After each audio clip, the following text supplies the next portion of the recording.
गई गाल छ गुलाबी तो है सुगा नियम छोड़ गे आँख में सुरा माला गौने छबे जोड़ गे जे जे कहबे से सब किन दे बोगे छोड़ी तोरे दुल्हन बनेबो तोरा मम्मी के जाके पटिए बोगे छोड़ी तोरे दुल्हन बनेबो देखो ही में छोरा लगे छ बकलोल रे फटर फटर बजाबे त सीधे बलोल रे लाइन मारबे त मुहा फर दे बोर डीजे वाला लकावा धरे बोर दे ही में बाजार खसे बोर डीजे वाला लकावा धरे बो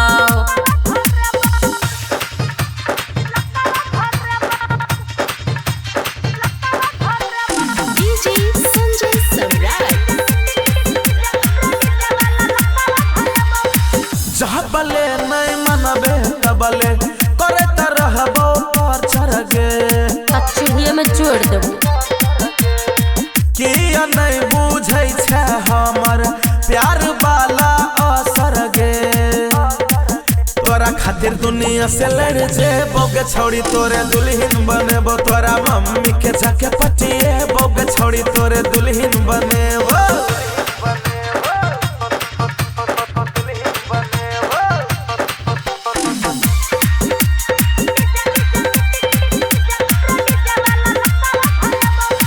केतनो जे करबे छोरा हमर आगा पीछा रे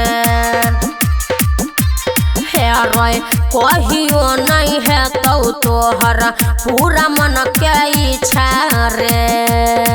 बेसी बोलबे त धके पिटबे बोर डीजे वाला लकावा धरेबो तोरा चुलही में मुँह जोर दे बोर डीजे वाला लकावा धरेबो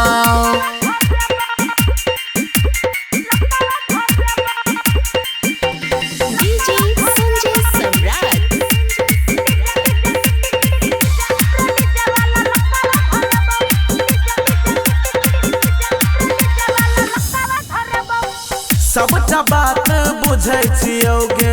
करे छी तू बहाना गे हाँ तो कह दे जहिया से देखलको एजी अजित भेलो दीवाना गे अच्छा